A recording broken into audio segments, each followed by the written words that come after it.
I got reach beyond Barbados. I got reach throughout the Caribbean. I got reach globally. I'm going back to Germany to perform. And Rupert, really magnificent, used his popularity and impact to, share all of the information necessary. Same thing with me. While I have a strong Christian perspective, being with my mum showed me everybody that was impacted, right? Gay, straight, white, black, Hispanic, Eastern European, the different ages. So when we came back to Barbados, I started doing the Christmas party at the Elroy Phillips Center for a few Christmases, me and Alicius Joseph Jr. And I saw some people there, met some people there, were children of people I knew, were siblings of people I knew, cousins, friends, workmates. So, you've never heard me make joke about HIV or AIDS. Yeah. And obviously I can't do it. So, Yeah. that puts things in perspective as far as I am concerned, because Yes. when I wrote that song, Boxy Theology, I was very balanced about it. Yes, you Right? were. But before you even get to theology, you saw that something, what you saw in the newspaper prompted you to write Unwelcome. Can you just tell us at least, or give us the first verse of Unwelcome? No, that was Boxy Theology. Unwelcome was the Christian response, the response to Christians. Right, but the Botsy, right? Yes, that is Right. true. That is true. Thanks for your reminder on that. But would you say then that this experience? I mean, was it? No wonder you're such a great storyteller, because you brought us there. You brought us in the hospital rooms, both occasions. The way you painted the pictures and all of that to us. What impact all of what you just shared with us? How does that translate or impact your writing, calypsos? Well, firstly, the Bible says, out of the overflow of the heart, the mouth speaks. That doesn't apply to Calypso only. That applies to everything. Mm-hmm. It applies to people who are known and unknown. It applies to people that you know and you don't know, you meet or you don't meet. And first of all, I got to look at facts. I got to look at truth. Some songs call for humor, some songs don't. Mm-hmm. Compromise is a word, but when it's applied by some in a way that isn't the best way, then we're going to have a problem. And I don't compromise in the true sense in my writing. Okay. Even though there have been occasions, even when people think from a lyrical viewpoint I've been at my most dangerous or venomous without being libelous, I actually held back at those times because I felt that I said enough to get the point out there. Right. Right. And that's with every song. So it was a fiery baptism, but because of all the experience I had and the respect that I had for my consistency as an entertainer in previous years, people didn't take me on. They didn't clash with me. They sought to understand what I was saying, and they would get an explanation from me if they wanted one. Yeah.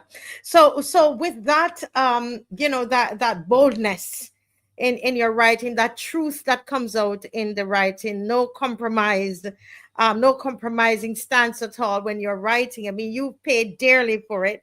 I mean, excellent story in your Calypso, but then the highest you've ever been, which was 2007, you were placed fourth.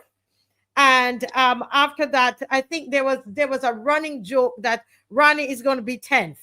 Was it 10th place that they would say that you're going to so you've got last position 2006 and 2012, even though you had, I mean, great songs. Well, Why do you think that is? you know about Pastor Offering in 2006 because even though I'd left Experience 10, Praise Academy of Dance, were working with me in the presentation for Pastor Offering.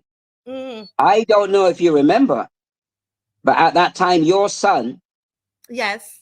technically wasn't old enough to come backstage, even though you had indicated that as parents and guardians and being present, Yes. he was part of the presentation and you would accompany him. Yes. And I was there. And what happened was maybe about 30 minutes before I was going on stage as the first contestant, there was an exchange of words between me and the then CEO, Ian Estwick. Yes. It got very heated. And I was moving towards him. Eleanor Rice was the only other person in the dressing room, and she was saying, "No, that's not going to happen in here tonight. That's not going to happen. Just stay focused." And ultimately, Danny was allowed backstage. And the commentator said it was the best first performance that they recall in the history of being at Piccadilly Crop. Yeah, If it you was remember, excellent. the It was. stadium was in an uproar. Yes. And then in the second song, Completely Beyond Comprehension, which sang about CBC putting Hawk and Admiral on the screen while I was performing TC, and, you know, the disrespect shown to me. And Dennis spoke about it on the radio, Dennis Johnson, and I used Dennis's response in the presentation, and you can see that on YouTube, everything. And then the drum kit collapsed, and I was singing the fastest song in the competition at 124 with 1 million lyrics per line. And there's about 15,000 people there. They can feel that something's wrong. I can feel that something's wrong, but I had to keep going. The drum kit came back. If you look at the video, you'll hear it around the middle of the bridge or the third verse.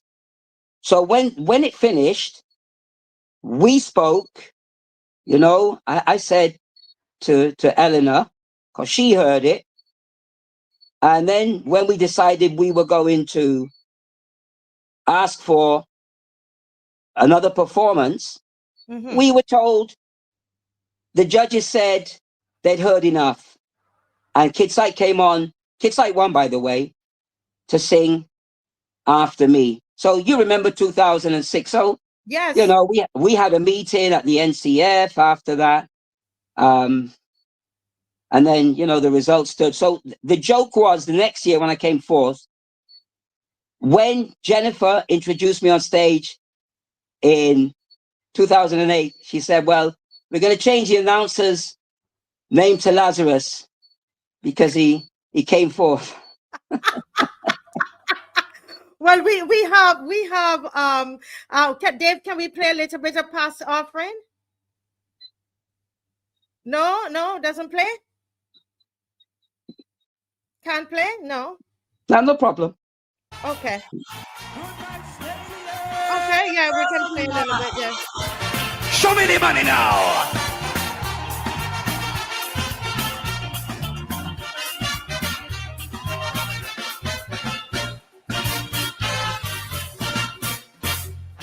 I pray you prosper as your soul prosper this Bible. And of Jesus, many pastors are true disciples. But in this simple gospel, it seems some have lost interest and prefer to run the church like they run their own business. Emphasis on profit and bottom line. They preach about money most of the time. Following American trend, it's like watching TVN. And they quick to depend the cash they earn and they spend. But not a word about the poor. No message for the elderly. Little encouragement for young people in the society. No vision for the homeless or for those with HIV. So this can't be the church of him who shed his blood for me. Tell me who? Pastor Offering, people suffering. Why don't you lend a hand? So much poverty in we nation, and all your study is living grand. How many people in need? You say so sweet and claim I don't understand. But are you really standing on the solid rock? But thinking is selfish and you're all about money, money. Oh, your money's money, money. Congregation, everybody out there, raise your money in the air. All I want to all I want to take $100, I'll put it in my pocket right here. Collection, everybody out there, raise more money in the air. All I want and I want to take $1,000, I'll put it in my pocket right there. All right, Dave. Dave. I remember Pastor Offering. Let me tell you, the church people they were mad with you running. Pastor Offering, wave your money in the air like you don't care. Oh, Ronnie, you have caused so much. Yeah, I got preached about a lot in that summer, and there were people that were coming up to me saying, my pastor preached about you. Yes. I said, well, I'm not Jesus. You should be preaching Jesus, because Jesus said, if I be lifted up, I will draw all men nigh unto me. So I said, just tell your pastor preach about Jesus. Don't preach about me. Oh my goodness. Well, listen, and someone said to me, well, coming from you is what hurt them. I said, well, the Bible says judgment begins in the house of the Lord. In fact, it says before that, what business is it of ours to judge those outside the church? You don't hear that very often. So I said, if I'm on the inside and I've been through that, then I am perfectly placed to talk about it. Do you want people on the outside who don't know what happens to talk about it? It's best to come from a position of authority. Yes, and that's the thing, and we were happy you were doing that, because we had a whole play about it, Pastor Offering, and they were mad with Praise Academy, and they were mad with you, but we are having so much fun with this. This is bringing me down memory lane. But let's see if we could kind of move the conversation to this. But hold on, Marcia. There's just one more thing I want to say, and hopefully something will come out of this. In 2008, I saw the video Silent Scream, which was an evangelistic video about a doctor who performed many abortions in the United States in the 60s. Yes.